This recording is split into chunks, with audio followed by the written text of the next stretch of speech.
서부 텍사스유 지난 금요일 날 71불 중반에서 장이 이제 마감됐었죠. 오늘 뭐 장 열리고 어떻게 될지는 몰라도 일단은 지난주 계속적으로 조금씩 계속 고점이 올라가는 상승장 유지했습니다. 뭐 그 얘기는 지난번 11월 중순이죠. 11월 17일 가장 낮게 내려왔을 때 66불 찍었을 때 66불 한 80대 찍었을 때 요때가 가장 저점 구간이었다는 얘기죠. 바닥권이었다. 뭐 대략적으로 뭐 66불 때 찍으면 뭐 거의 바닥이 왔구나 뭐 이렇게 생각이 됩니다. 저도. 사실 66불 때 이후에부터 계속적으로 좀 올라가고 있으니까요. 다만 이제 어디까지 올라갈지 뭐 아무도 모르죠. 저 같은 경우는 이제 71불 가까이서 숏 하나 진행을 했는데, 뭐 어떻게 될지는 뭐 지켜봐야죠. 뭐 많이는 진입 안 한 거기 때문에, 지난 목요일, 금요일 사이에서 진입했던 거 절반 정리하고, 지금 조금 남아있는 거 그냥 지켜볼 생각입니다. 71불 중반에서 다시 60불대로 내려갈지, 아니면 이게 계속적으로 이 70불 초반 강세 보일지, 4시간 봉으로 이제 보고 있습니다. 현물가. WTI 현물가는 이제 지난 금요일 마감됐을 때 71불 47, 현물가로는 한 1.5% 정도 오른 거죠. 그 정도에서 이제 마감이 됐는데 71불 중반. WTI 1월분은 70불 70으로 지난주 이제 마감이 됐었죠. 선물 가격으로 1.33% 오른 가격으로 마감이 됐습니다. UCO는 27불 초반으로 마감이 됐고요. 1.88% 오른 가격 27불 초반. 저는 UCO는 이제 들어가지 않습니다. 뭐 UCO 물론 PTP 세금 때문에 신경이 쓰여가지고 계속적으로 뭐 90일 이렇게 유예기간 주고 있지만은 뭐 언젠가는 부과되지 않겠습니까? 그러다 보면은 10% 내야 되면은 상당한 거기 때문에 아예 UCO는 이제 더 이상 진입을 안 하고 가끔 가다가 이제 비교하느라고 가격 보긴 하는데 UCO 같은 가격이 하여튼 27불 초반이고 SCO는 17불 초반입니다. SCO 17불 초반 17불 26으로 마감이 됐죠. 재작년까지도 많이 들어갔던 종목이죠. SCO 인버스 원유 인버스에서는 하지만 이제 PTP 세금이 본격화되면서 PTP 세금 뭐 계속 유예기간 두고 있지만 90일씩 계속 신경 엄청 쓰이죠. 잘 모르신 분들이 있는데 아직도 PTP 세금 왜냐면 부과를 안 하니까 PTP 세금이 어떤 분들은 이익금에서 뭐 10% 내는 거 그렇게 착각하시는 분이 있는데 이익금이 아닙니다. 전체 매도양에 매도된 가격에서 10%입니다. 그러니까 무시무시하다는 거죠. 예를 들면 뭐 10,000불 매도양이 10,000불이다. 그럼 1,000불이 세금 아닙니까? 1,000불이. 물론 아직까지 실행이 잘 안 되고 있지만 PTP 유예기간 때문에 언젠가는 뭐 그 계속 세금 부과하겠죠. 뭐 미국에서 살면서 미국 사람이 뭐 투자하는 건 관계없지만 뭐 미국 바깥에서 투자하는 분들 뭐 한국에서는 뭐 서학개미라고 부르는데 뭐 서학개미나 하다못해 뭐 캐나다든 뭐 유럽이든 미국 바깥에서 사고 팔 때 10% 세금을 뭐 언젠가는 물리겠죠. 대부분 원자재 시장에 들어가 있는데요. 그만큼 이제 원자재 종목 투기를 막으려고 만든 세금이니까요. PTP 세금이.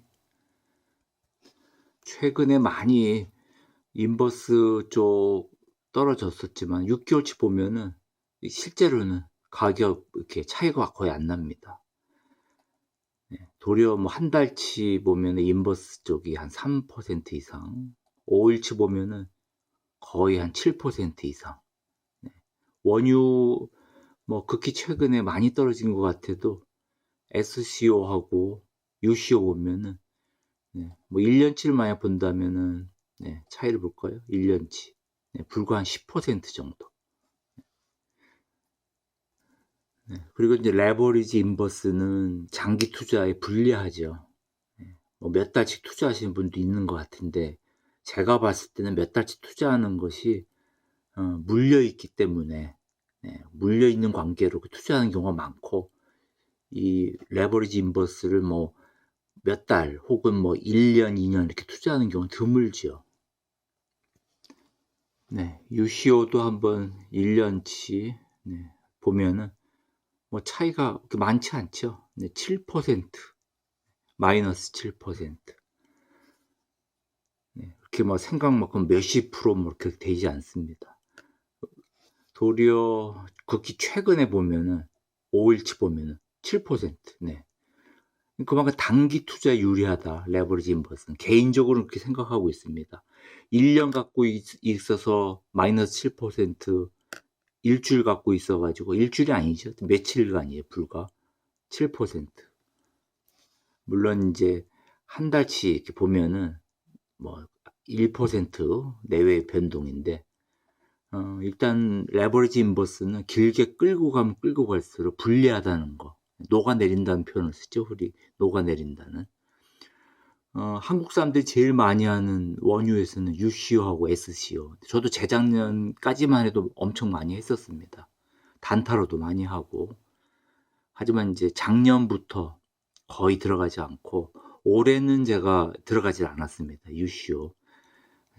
재작년에 많이 했고, 또 한 10여 년 가까이 많이 했었죠. 그리고 작년부터는 PTP 세금 걱정 때문에, PTP 세금, 다시 한번 강조하는데, 이익에서 10%가 아닙니다. 그렇게 알고 계신 분이 꽤 있어가지고, 아는 분도 그렇게 알고 있더라고요. 뭐 이익에서 10% 내지, 그래서 제가 그게 아니고, 자기가 금액을 매도한 전체 금액의 10%입니다. 하게 되면, 실행하게 되면.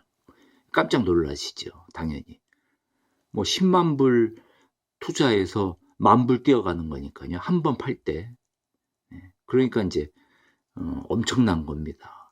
이익금에서 10%라면은 뭐 괜찮은데, 결국은 저는 신경 쓰여가지고 계속 보일이나 콜드, 천연가스 뭐 유예 기간을 둬서 뭐 90일씩 유예를 하는데 언젠가는 실행하겠죠. 그렇게 하려고 만든 법이니까.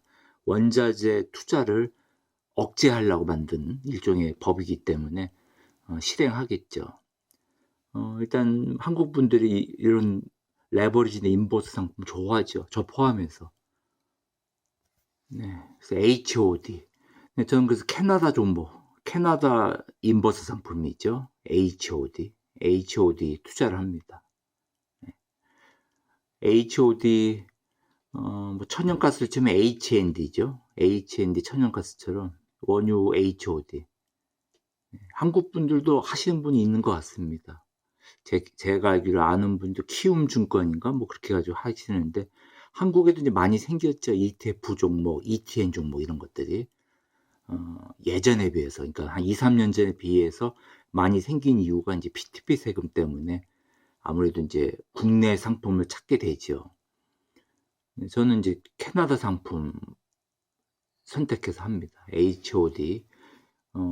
지난 금요일 날 마감했을 때 2.56, 5일치 보면은 한 8.87. 다만 이제 HOD 종목은 그러니까 장내에서만 거래가 돼 있죠. 장내 시간에서만, 정확히 말하면. 프리마켓 없습니다. 애프터 마켓도 없고, 미국 종목은 애프터 마켓 종목 거래할 수 있고 또 프리마켓이 있지만, 이건 정확히 토론토 시간 땡 치면 시작해서 토론토 끝나면 땡 하면 끝나는데, 뉴욕장하고 같습니다. 시간대는. 네, HOU는 12불 23으로 끝났죠. 2.6% 오른 상태에서. 네, 이건 캐나다 레버리지 상품이죠. HOU. 네, HOU, 글쎄요, 뭐 제가 뭐 인버스가 유리하다, 뭐 레버리지 유리하다 말하기는 어렵고, 항상 말하지만 들어갈 때 위치가 중요하죠. 단타 매매의 경우에 더군다나. 네.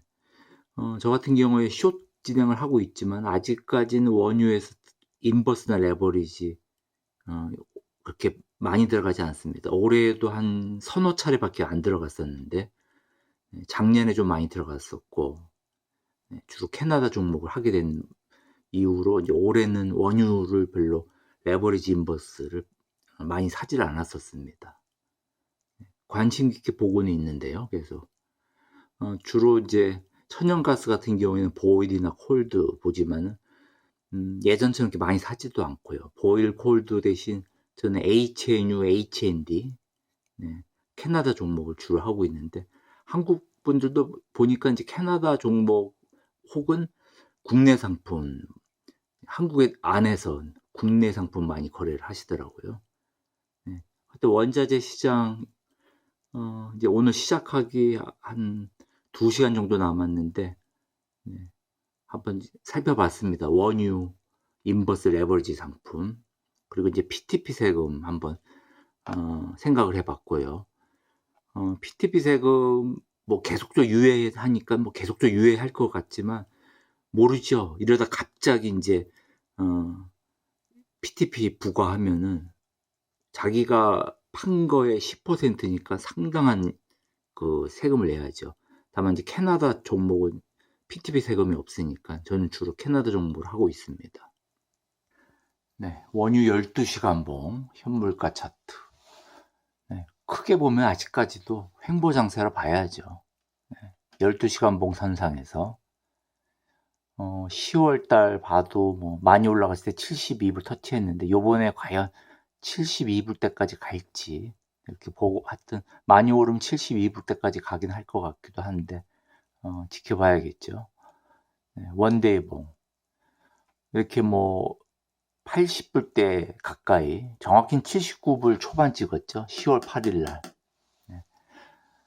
하여튼 뭐 다시 또 뭐 정치적으로나 지정학적으로 어떤 위험 부담이 생기면 다시 또 올라가겠죠. 긴장감이 생기면 뭐 어느 누구도 알 수 없는 거고.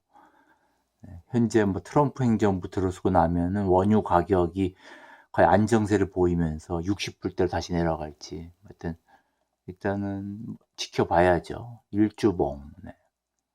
일주봉 보면은 뭐 지난 뭐 1년간 지켜봐도 뭐 멀리 안 봐도 그냥 1월 달 봐도 이렇게 뭐 70불대 왔다 갔다 했었으니까요. 1월 달에. 다만 이제 레버리지 인버스를 1년간 길게 끌어도 아까 표에 이제 가격 움직임에서 봤듯이 그렇게 큰 차이가 나지 않았습니다. 그 레버리지 인버스를 길게 끌어봤자 뭐 거기서 거기란 얘기겠죠. 물론 뭐 추세가 한쪽으로 쏠렸으면 모를까. 원유 가격 보통 중간 가격으로 보면 한 70불대였다. 이렇게 생각할 수도 있죠. 요 최근만 봐서는. 많이 내려봤을 때는 이렇게 60불대, 60불대까지 찍었으니까 60불대에서 70불대인데 트럼프 들어서 과연 이제 60불대로 계속 유지가 될지. 하여튼 한번 주말에 한번 시간 나서 봤습니다. 그리고 PTP 세금도 좀 생각을 해보고 미국 종목은 언젠간 PTP 세금 부과가 될 거기 때문에 괜히 뭐 가지고 있다가 PTP 세금 10% 내면 뭐 기분이 안 좋죠. 그것도 원천 징수니까 뭐 제가 낸다고 내는 게 아니고 팔 때 저절로 떼가겠죠. 10%를. 언제 될지는 몰라도 염두에 둬서 이제 투자를 해야겠죠.